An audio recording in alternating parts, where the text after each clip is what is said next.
clear that the trade links between the two countries have been loosening a bit. You will have noticed that China has been overtaken by Mexico as the most important source of imports into the United States. The two economies, though, depend heavily on one another still. China for U.S. technology, the U.S. for Chinese rare earths, and all kinds of other things. So I think having a breakdown between the two countries over trade would be too expensive for all concerned. So I expect there to be an agreement eventually. Whether it can occur this week in Malaysia, who is to say? Yes, and what are you looking out for the most as this Malaysia meeting is also paving the way for the meeting between President Trump and President Xi in South Korea? Are you expecting any sort of agreement to be reached around then? And what do you think that could look like, whether it's reached in Korea or later on? Yeah, so I'm not in the room. I can't really predict whether an agreement to agree will be reached this week or not. The U.S. side, the Trump administration in particular, is very unpredictable, erratic, chaotic. So it's very hard to know when there will be an agreement. But I think we can be confident that there will be some kind of agreement to maintain bilateral trade between the two countries without 100% tariffs or across-the-board export controls at the end of the day.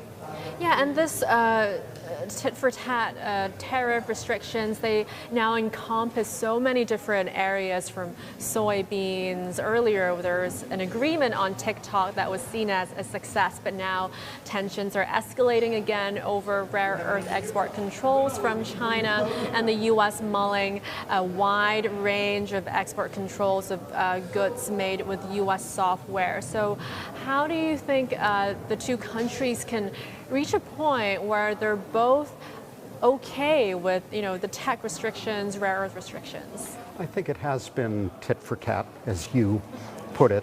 The U.S. has initiated some kind of restriction vis-a-vis China, and China has calibrated response. So I think to have a climb down from this repeated escalation, there needs to be agreement on the U.S. side in particular to limit how aggressive it is toward China. So you think the ball is sort of more in Washington's court? I very much think that. Great. And to pivot to what's happening here at the Bund Summit, what are you hearing about RMB internationalization? It's something you've been watching.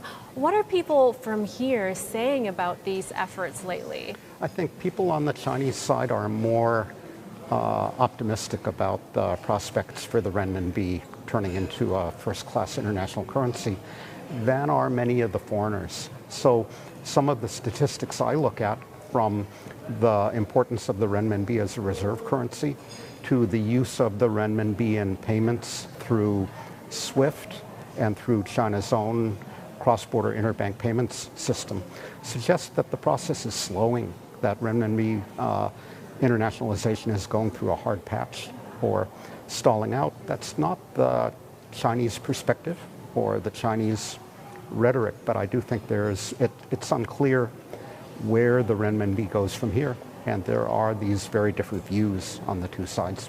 Yeah, what are the causes for that slowing down now, despite a lot of resolve from China to advance the RMB internationally? Well, the Chinese economy has slowed from the days when it grew at double-digit rates. There is political tension between China and the West, and there may be a bit more reluctance on the part of foreign governments. Russia is a special case, but on the part of other foreign governments, to actively use the renminbi. So as with many international monetary matters, it's a combination of economics and politics.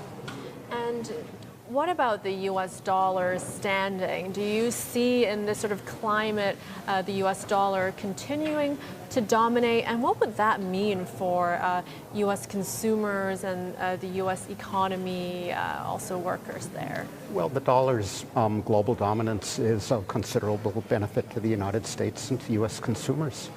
U.S. banks and firms can do business in their own native currency around the world.